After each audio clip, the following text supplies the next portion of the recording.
Welcome to the Roetzel Health Law Hotspot. Health Law Hotspot is a podcast for physicians and health professionals that covers the legal issues and trends that affect the healthcare industry. Hi, everyone. Welcome to the Health Law Hotspot. I'm Ericka Adler, shareholder and leader of the healthcare practice at Roetzel and Andrus. I'm joined by Christina Kuta, who's also part of our health law practice and our expert in healthcare matters of all kinds. And today we're going to be talking about what doctors really need to understand about network status and balance billing, some key issues that everyone needs to understand within the broad topic of balance billing. So first of all, Christina, thanks for being here, of course.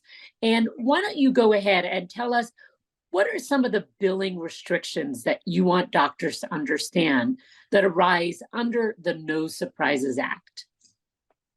Thanks for having me. So in January 2022, the No Surprises Act, as a federal law, became effective. And there are two main components to the law. One is a good faith estimate component, which we've discussed in prior podcasts. And the other is this balance billing restriction. And essentially what it means is if a provider is out of network with the patient's insurer, and they're providing a service at an in-network facility. So the facility, the hospital, surgery center are the most common. That facility is in-network, that in most instances, without an exception, which we'll talk about, the provider cannot balance bill the patient. And what that means is they can't bill the patient the difference between their billed charge and what the insurance company actually paid as an out-of-network provider to the physician. And some of the exceptions we'll talk about for this relate to basically three main components. One is emergency services. Patients cannot be charged more from the facility or the provider than if that provider or facility was in network in an emergency situation. So if you are in an absolute emergency, you go to an emergency room and that emergency room is not in your network, you can't be charged more out of pocket than if it were in your network. In non-emergency services, patients can be charged the balance bill, so the difference between what the provider charges and what the insurance company paid, as long as the patient is given prior notice and consents to that. And there's an exception to that we'll talk about in a second. So a really good example would be a surgeon, let's say. A surgeon is not in the patient's insurance network, but he or she is going to provide services at a facility that is in the patient's network. The patient has to receive notice, and we'll talk in a minute about what that notice looks like, and actually consent to understanding that they're receiving a service from an out-of-network provider in an in-network facility, and consent to actually be able to be balance billed. Now, there are some services that can never be charged out of network at an in-network facility, and they cannot be rectified by notice and consent. So these services, even if a patient consented to be balance billed, the out-of-network provider cannot balance bill. And that's emergency medicine, anesthesiology, pathology, radiology, neonatology, assistant surgeons, hospitalists, and intensivists. Also, diagnostic services, including radiology and lab services, cannot be balance billed, even if a patient were to give consent. Also, if a patient goes to an in-network facility, but only an out-of-network provider there is available to provide the item or service they need, there is no in-network provider available, then the patient cannot be billed as an out-of-network provider. And again, the patient cannot give notice and consent to that. That's an exception to the federal law. Wow. Okay. So that's a lot to take in. So if you are a practice and you're out of network and you're a surgeon providing in-network services, these are notices that you may or may not realize that you should be sending out. A lot of surgeons send out bills directly to patients for the amount that they feel they're owed for the surgery without having given that written notice or gotten approval in advance. So I think this is really something that a lot of doctors may not be aware of, particularly smaller or independent providers that don't have, a whole team on board to kind of guide them through that process.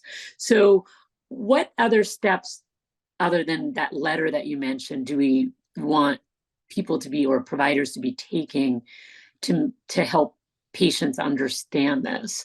So there's a few things. One is there has to be a notice particularly given to these patients within 72 hours of their service. That notice has to be done either in paper or electronic format at the patient's election. And there are particular statutory requirements of language that have to be in that notice. And actually, the government did put out a really good kind of template form that practices can use that makes sure it has that required statutory language. And then patients also must be given a signed copy of that notice, and they can choose to receive that signed copy either electronically or in paper format. But when practices are determining sort of if they have to give these notices, one of the things they have to think about initially is, are they often an out-of-network provider in an in-network facility? That is somewhat of a limited circumstance. There are a lot of providers that are in network and work at in-network facilities, so it's not going to be an issue. And if you're an out-of-network provider working in an out-of-network facility, this doesn't apply as well. So you really need to take a step back and see what your circumstances are to determine if this law even applies. We worked recently with a practice who does surgical services, and they provide almost all their surgical services in an ASC that they have an ownership interest in. That ASC is out of network and the providers are out of network. So because we don't have a situation where we have an out of network provider with an in-network facility, they don't have to worry about this law. They're always out of network for facility and for the particular provider actually providing the service. So I think the initial thing really to do is look at your network status and where you're providing your services and see if it applies. If it does, then you need to come up with a form template and a policy and procedure regarding giving notice to these patients where you may be an out-of-network provider. And typically when we work with practices that have started this policy and procedure, they're working through that with their billing companies to alert them when this arises. And then they're also working with office management or administration to put that process in place to make sure the notice is being provided appropriately, consent is being provided appropriately, and no patients are slipping through the cracks when there is this requirement. Right. I think it goes without saying that obviously what we're talking about in network, out network, those are practices that are dealing with commercial insurance and federal insurance. So if you don't take any insurance, you're definitely out of network. And so the out of network comments would apply to you here. You're not in network for anything if all you take is cash and you don't contract with any insurance. And I guess one other thing to just clarify is a lot of providers contract through centralized contracting with PHOs or other groups like that. They may not necessarily always know which entities they're in network or out of network with. So it may take a little bit of research to actually go and kind of track that down, because unless you're doing all your own contracting, you may not actually know whether you're in or out of network with certain facilities. Right?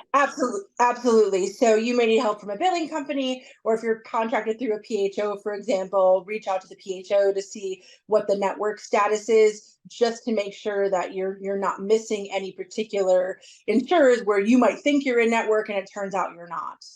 Right. And unfortunately, it can be kind of hard to get copies of those contracts, as you and I know.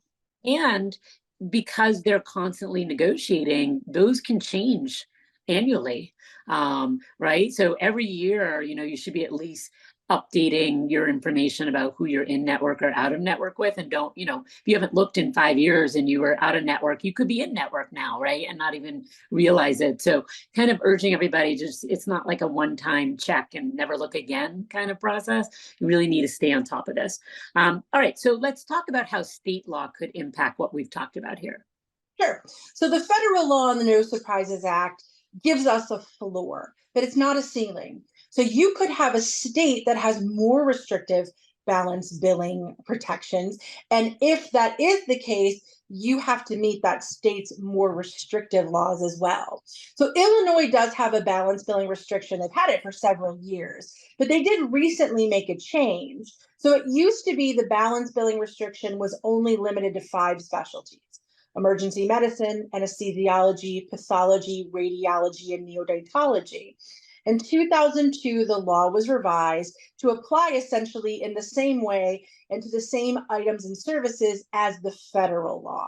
So now the Illinois really mirrors the actual federal law when it comes to the balance billing prohibitions. Also, Illinois used to have a specific notice with specific language that had to be given.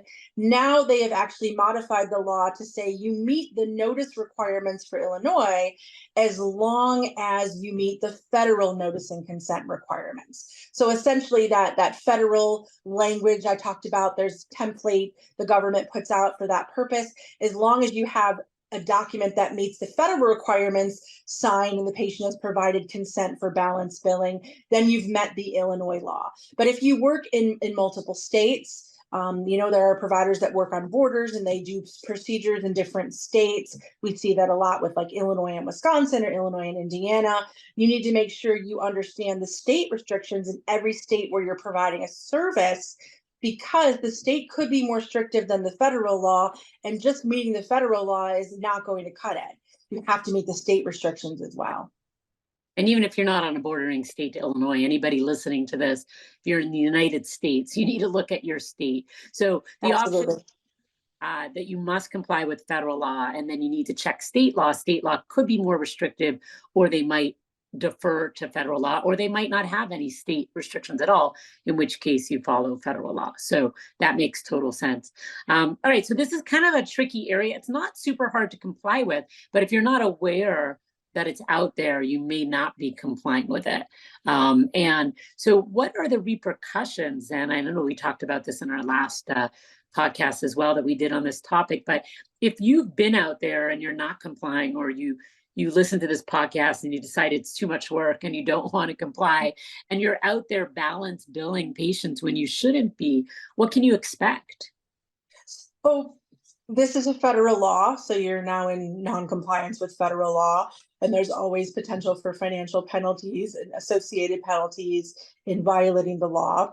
Also, patients actually, there's sort of a mediation type process that patients can go through if they feel they've not been billed appropriately. And, you could lose the ability to receive any payment potentially for a service that you provided if you provided that service and not in accordance with the balance billing restrictions of the No Surprises Act. So, there are financial implications that can occur if you do not appropriately comply with this law. And as always, when there's a law out there, you just want to make sure you comply with it and don't willfully decide you're not going to be in compliance. Then you're on the government's radar, and nobody wants to be on the government's radar. Right. And, we spend a lot of time trying to get people out of trouble. So do yourself a favor. This doesn't take very long to make sure you're complying or become into compliance if you're not in compliance. So hopefully everyone out there is going to go back and just take a look at whether they're doing things properly. As always, you can reach out to Christina or to me if you have any questions. You can check out other podcasts that we've done at the Health Law Hotspot by going to ralaw.com. And thanks to Christina for all this great advice, and we'll see you guys next time. The Roetzel Health Law Hotspot is made available by the firm and its attorneys for educational purposes and to provide general information, not to provide specific legal advice. Use of the Roetzel Health Law Hotspot does not create an attorney-client relationship between you and the firm or any of its attorneys. The Roetzel Health Law Hotspot should not be used as a substitute for competent legal advice, and you should contact an attorney in your state about any legal needs or questions you may have.